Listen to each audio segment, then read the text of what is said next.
I'm Savannah Turner. And this is how my marriage ended, with a bill shoved in my face on my birthday. We were at Maison Aurelia, the kind of restaurant where crystal stemware and white-gloved service are supposed to soften every edge.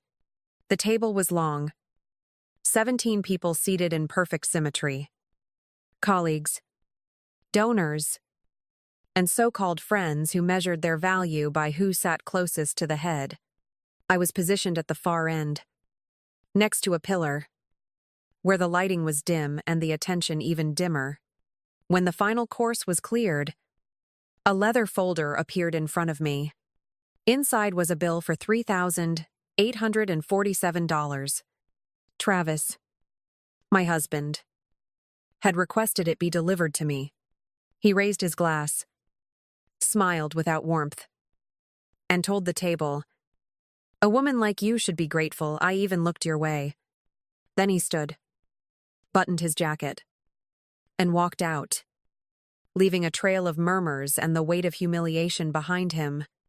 I remember every face that night, the awkward coughs, the polite avoidance, the way no one moved to take the bill from my hands. I also remember what they didn't know. 6 months earlier, I had opened a credit line in my own name. Quiet, discreet, separate. I slid my card into the folder, signed, and kept the receipt. My voice did not shake. As I walked out into the cool Manhattan air, the humiliation settled into something sharper. Stydia. I took out my phone and sent one message to Kara Whitfield, the forensic accountant who owed me a favor. It begins. Travis thought he'd left me with a bill. He had no idea I'd just drawn the opening line of his collapse. The morning after that dinner, I walked back into Maison Aurelia. The maitre d', Julian, had seen everything, and his eyes softened when he recognized me. He didn't ask questions. Instead, he led me to a quiet corner and placed a folder on the table. Inside were itemized receipts, security footage stills, and a copy of the reservation ledger in Travis's handwriting. 17 guests. The note seat wife far end. And a special request to deliver the bill to me.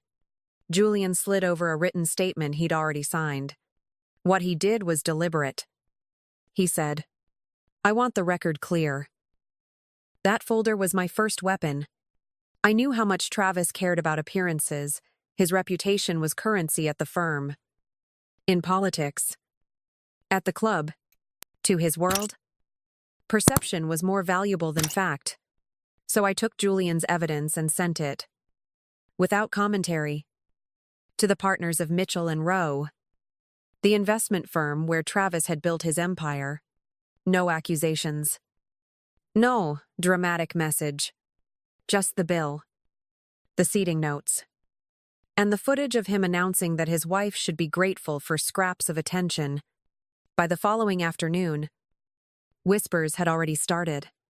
Donors pulled their wives closer at luncheons, unsure if they might be next to face that kind of public humiliation.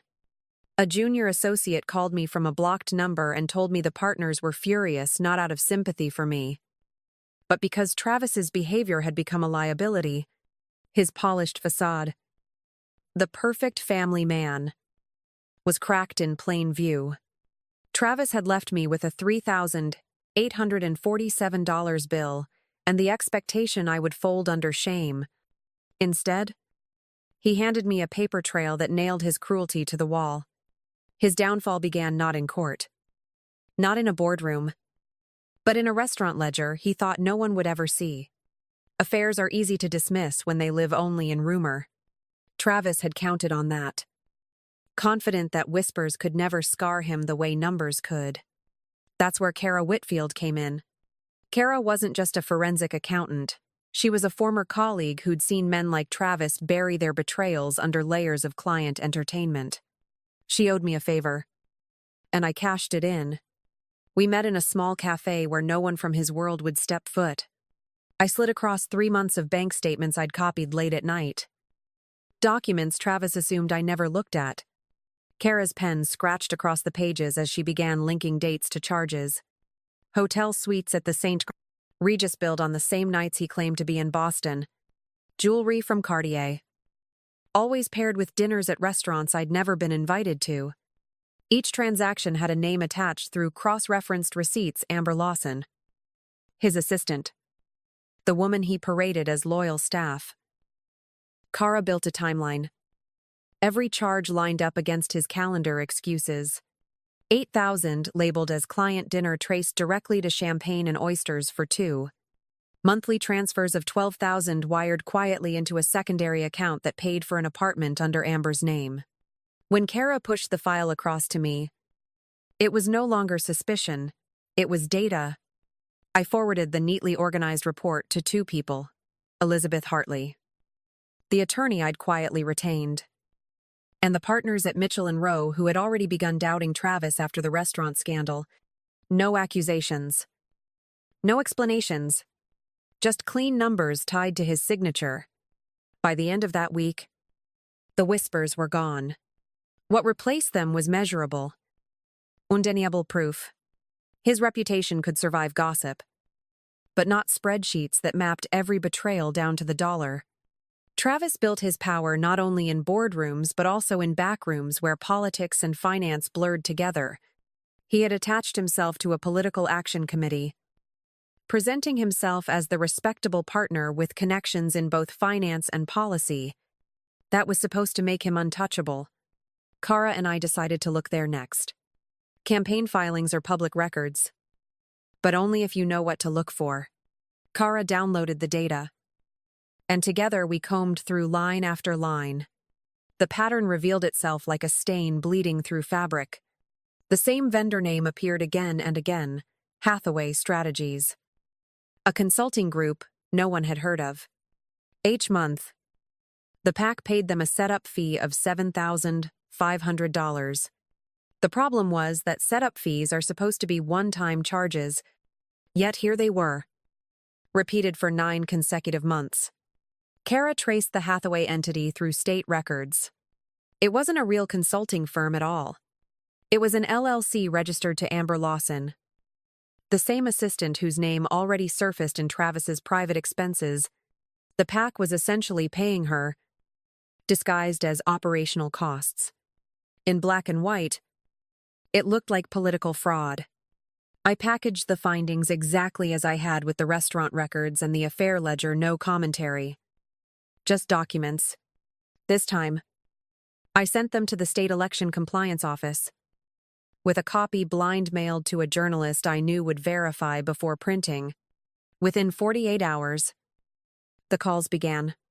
Donors wanted explanations. Candidates wanted distance.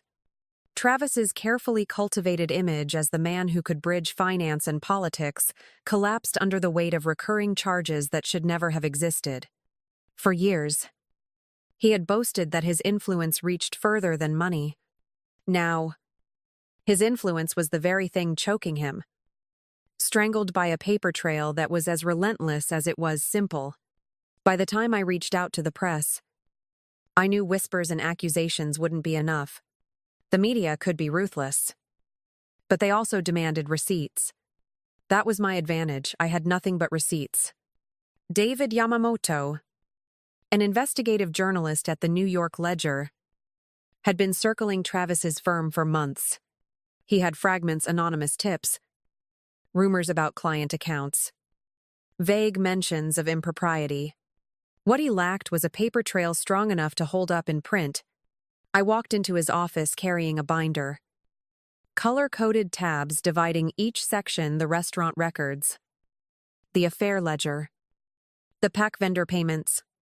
David flipped through the pages slowly, his pen tapping against the desk. Every number matched an official statement. Every date aligned with a public filing. The hotel invoices had names. The PAC disbursements were recorded with the state. Nothing came from rumor. It was all verifiable, sourced from documents Travis himself had signed or authorized. This, David said, holding up the binder, isn't a story. It's a conviction waiting to be printed. He promised me it wouldn't run until his legal team double-checked every line. That was exactly what I wanted. I didn't need headlines built on sensation. I needed front-page truth, armored with undeniable evidence. When the story finally broke, it landed like a gavel. The lead photo wasn't of me or Amber or any anonymous source. It was the scanned copy of Travis's own reservation note at Maison Aurelia. The words "Seat Wife Far End" enlarged beneath the headline. The humiliation he'd orchestrated in private had become the symbol of his collapse in public. And the world didn't hear it as gossip. They read it as fact documented. Stamp it. And published for everyone to see. Amber wasn't the only woman orbiting Travis. His arrogance was too large to keep confined to one affair. Brielle Monroe, a junior associate at his firm, had been promoted unusually fast for someone with no major accounts to her name. The whispers about her were louder than most, but I knew better than to lean on whispers. I wanted proof. Proof came quietly, piece by piece. Kara cross-checked reimbursement claims Travis had signed against Brielle's corporate card receipts. Dinner at La Fontaine listed as a client meeting. Yet the client in question was verifiably overseas that week. Spa charges slipped in under wellness networking. Hotel invoices timestamped to the same weekends. Brielle had logged overtime hours in the firm's internal system. The overlap was perfect, her office entries lining up to the very nights Travis's card-covered suites at the Langford. I asked a friend at the building where those suites were located to pull security stills. They weren't explicit, but they didn't need to be. A grainy image of Travis and Brielle arriving together, timestamp matching the receipt in Kara's folder, was enough. 3 documents, 3 sources, all converging on the same truth. I assembled them in one packet: Brielle's overtime logs, the hotel invoice, and the photo. No commentary, no accusations, just the alignment of time, money, and presence. I sent it not to the media, but to the firm's compliance officer, someone bound to act when patterns crossed into potential liability. By the next morning, Brielle's office was empty. Her name scrubbed from the associate roster. Her emails redirected to another junior staffer. Travis had thought she was invisible, just another accessory he could discard at will. But paper trails don't vanish, and neither do women who decide to trace them. When the story first aired, it wasn't tucked away in the finance section or buried under headlines about politics. It opened the evening news. The anchor's tone was steady, but the footage was brutal. There was Travis at Maison Aurelia, his voice cutting across the dining room, telling 17 guests that his wife should be grateful. He looked her way. The camera zoomed in on the reservation note in his handwriting. Seat Wife Far End, enlarged on the screen for the world to see. The humiliation that Travis had designed as a private performance became national entertainment. Donors began pulling their names from his projects. Wives of colleagues refused to attend events where he might appear. And his name, once polished, was suddenly trending for all the wrong reasons. Clips of the broadcast spread on social media, where strangers debated not only his cruelty, but the arrogance of leaving a $3,847 bill for his wife to cover. In his circles, reputation was everything. At the club, the men who once competed to sit near him at luncheons turned their chairs away. At the firm, clients asked pointed questions about judgment, character, stability. His arrogance, so carefully burnished, had been stripped bare by his own words, broadcast into living rooms across the country. He had wanted me small, silent, and invisible. Instead, the world now watched him reduced to a punchline, a man whose cruelty was replayed in loops too sharp to ignore. That was the real opening act of his collapse. The public collapse was satisfying, but the legal blow was the one that mattered. Long before the birthday dinner, I had discovered a clause in our prenuptial agreement that Travis insisted I sign the morning of our wedding. He had called it routine language. Nothing more than legal polish. Buried in subsection 7 was a single phrase that became my key moral turpitude. It was the kind of clause designed to protect wealthy men from scandal. But in this case, it became my weapon. Any spouse found guilty of adultery, financial misconduct, or actions bringing public disgrace would forfeit protections under the agreement. Every receipt, every hotel invoice, every PAC payment, every televised humiliation was evidence stacked neatly into that definition. Elizabeth Hartley, my attorney, filed the divorce petition with the clause front and center. She included the restaurant records, the affair ledger Kara had built, the PAC payments routed to Amber, and the overtime trail tied to Brielle. Together, they formed not just a narrative but a legal certainty. Travis's attorneys tried to argue technicalities, but the more they pushed, the deeper the paper trail cut. The SEC investigation, the election compliance filings, and the broadcast footage meant there was no spinning his way out. His misconduct wasn't speculation, it was documented fact. The judge granted the emergency asset freeze within hours, citing the moral turpitude clause directly.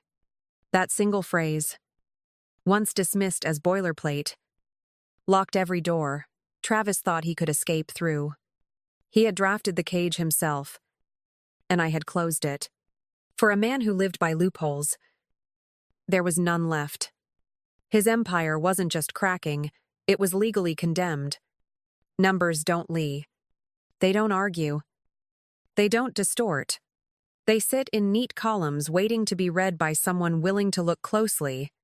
Kara and I pulled 6 months of Travis's expense reports from the firm, labeled under the vague category of entertainment. On the surface, the total was staggering: $42,000 spent in half a year, supposedly on clients. When we lined the charges against his calendar, the story shifted. Some dinners were real, 2 or 3 clients could confirm their presence. But $18,000 of that total carried no witnesses, no legitimate names, and no documented business purpose. It was money disguised as professional networking but funneled into weekends at resorts, late-night wine bars, and rental cars registered under Amber Lawson's account. The pattern was too clean to be coincidence. Travis would file the reimbursement, mark it as client development, and the firm would approve without a second glance. He had counted on the rubber stamp, on no one ever asking why one partner's entertainment costs doubled those of everyone else combined. I took the compiled ledger and placed it directly in the hands of Mitchell and Rowe's compliance chair. No accusations, just rows of numbers, totals, and the unshakable arithmetic that showed a third of his business development had nothing to do with business. Within days, the partners froze his reimbursement privileges and opened an internal audit. For a man who prided himself on being untouchable, nothing cut deeper than being questioned by his own peers. He could dismiss rumors of affairs, even shrewd media headlines, but $42,000 in entertainment, with $18,000 unjustified, was a wound he couldn't explain away. His empire wasn't bleeding slowly anymore, it was hemorrhaging in broad daylight. The second broadcast landed harder than the first. The anchor didn't start with humiliation at a dinner table. This time the lead story was money. Graphics filled the screen, showing $42,000 in entertainment expenses. With $18,000 marked as unaccounted, the narration walked viewers line by line through the reimbursements, pointing out how certain invoices matched dates when Travis's supposed clients were out of the country. Then came the part he feared most, the affair attached to the numbers. Footage of Amber Lawson flashed across the segment, paired with hotel receipts and time-stamped building images of her arriving with Travis. The reporter didn't embellish. They didn't need to. Each document spoke for itself. and together they formed a picture too damning to be spun as coincidence. By the time the broadcast ended, the story wasn't just about arrogance or cruelty, it was about misappropriated funds and a double life financed by other people's money. On social media, hashtags combined his name with dirty money and a fair trail. Clients called for statements. Donors pulled back. And the firm scrambled to distance itself from the scandal unfolding in real time. Travis had always believed in managing perception, in controlling the story before it spread. But now the story was scripted by ledgers, envois, and photos. His face on the evening news no longer carried the weight of authority, it carried the stink of deceit. That night, he didn't show up at the club or the firm. He was already busy drafting excuses no one would accept. For all the receipts and photos I had gathered, nothing carried more weight than a sworn statement. Paper trails could be explained away. But an affidavit signed before a notary stripped every excuse to the bone. The vendor who provided event setup for Travis's PAC fundraisers had been reluctant at first, worried about losing contracts. But once Elizabeth walked him through the immunity protections, he agreed to put the truth on record. The affidavit was short but devastating. It stated plainly that the same charges for stage lighting, catering, and sound were submitted multiple times under different invoices. Each duplicate had Travis's initials in the approval margin. The vendor confirmed he had flagged the issue directly to Travis, only to be told to keep it moving. That single phrase, captured in writing, became the pivot point between sloppy accounting and deliberate misconduct. Elizabeth filed the affidavit alongside the financial exhibits we had already prepared. It transformed the case from allegations into sworn testimony, admissible in both civil court and any regulatory inquiry. When the partners at Mitchell and Rowe reviewed the document, silence followed. A colleague later told me Travis tried to laugh it off. But no one joined him. The weight of a notarized witness shut every door. For years, he had built his empire on intimidation, counting on people to look the other way. Now, one vendor's affidavit turned his shield into a liability. Every signature he had once demanded became the very thing closing in on him. By the time the third broadcast aired, Travis still believed he could pivot. Politics had always been his fallback stage. The board seats, the fundraisers, the committees where his voice carried more weight than his record. But the evening segment made clear that door was no longer open. The anchor opened with a montage, Travis smiling at campaign galas, shaking hands with candidates, hosting dinners that now looked less like influence and more like laundering. The affidavit from the vendor appeared on screen, the duplicate invoices scrolling beside his signature. The narration cut sharp pattern of financial misconduct tied directly to political fundraising. Clips rolled of donors announcing suspensions of support. Statements from 2 senators' offices declaring they would return contributions linked to Travis's committees. Even the party's press secretary, careful as ever, used the phrase deeply troubling on air. In politics, that was the equivalent of exile. On social platforms, the story trended under a new tag number, closed door. The commentary was merciless memes of Travis standing before locked gates, his once polished smile pasted onto wanted posters. The irony wasn't lost on anyone. The man who prided himself on opening doors for others was now the cautionary tale of how quickly they slam shut. Travis had survived gossip, even scandal. But politics thrives on perception. And perception had turned against him in the most public way possible. His future wasn't shrinking, it was gone. Collapsed live on the 6 o'clock news.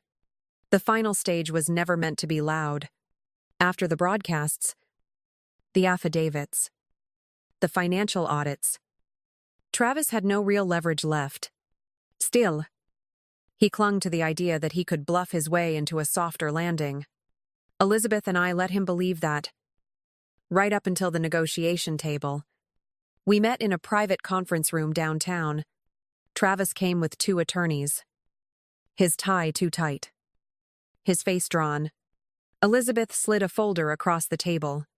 Inside were the exhibits already filed with the court, the moral turpitude clause, the compliance officer's memo, the affidavit, the media coverage, and the frozen assets order. Each document represented a door already closed. Elizabeth's voice was calm. The offer was clear: sign the divorce settlement, relinquish claims to shared assets, and accept the division as written. Refuse, and we would proceed to trial, where every detail from the $18,000 in unaccounted reimbursements to the hotel invoices with Amber Lawson's name attached would be public record, scrutinized under oath.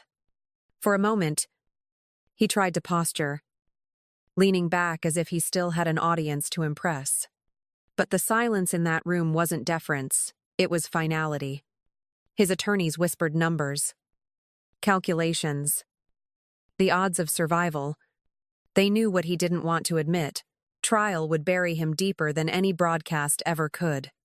When he finally picked up the pen, his hand trembled. He signed, not out of grace or contrition, but because there was nothing left to bargain with. The empire he built was dismantled in a single signature. Travis's downfall was not a single moment but a sequence that left no corner untouched. After signing the settlement, he retreated from the firm he once controlled. His name disappeared from the masthead. His club revoked his membership. And the political committees he cultivated announced permanent separation. For a man who thrived on visibility, erasure was the harshest punishment. Amber Lawson, once bold enough to flaunt her connection, found herself unemployed after the SEC audit flagged her consulting invoices. No firm wanted her name on their books, not with receipts stamped in Travis's handwriting. She vanished quietly. Another casualty of his arrogance. Brielle Monroe left under more public circumstances. The compliance officer's inquiry meant her resignation was immediate. She had thought proximity to Travis offered protection. Instead, it branded her career with a stain she couldn't wash away. Even the vendor who signed the affidavit faced consequences: contracts lost, clients wary. Yet his honesty won him protection in court. And over time, his integrity became the mark that saved his business. As for me, I did not celebrate loudly. The divorce decree granted me clean ownership of the assets Travis tried to shield. The home, the accounts, the security all intact. But more than that, it granted me something rarer: finality. Every thread had been tied. Every player accounted for. No one escaped untouched. Least of all the man who thought humiliation was a weapon he alone could wield. Thank you for staying with me through this story. Your time and presence here mean everything. Subscribe to Revenge Ties to continue sharing in these journeys of truth and strength. Together, we'll uncover more stories where betrayal ends and dignity shines through. And that wraps up today's story. Now we want to hear from you. Where are you watching from? Drop your city or country in the comments, and let's see how far these stories reach. If this story moved you or gave you chills, give it a like, share, and subscribe for more powerful stories. One last thing, rate the story from 1 to 10 in the comments. Your feedback helps us bring you even better ones next time. Thanks for watching. We appreciate you being part of this storytelling journey.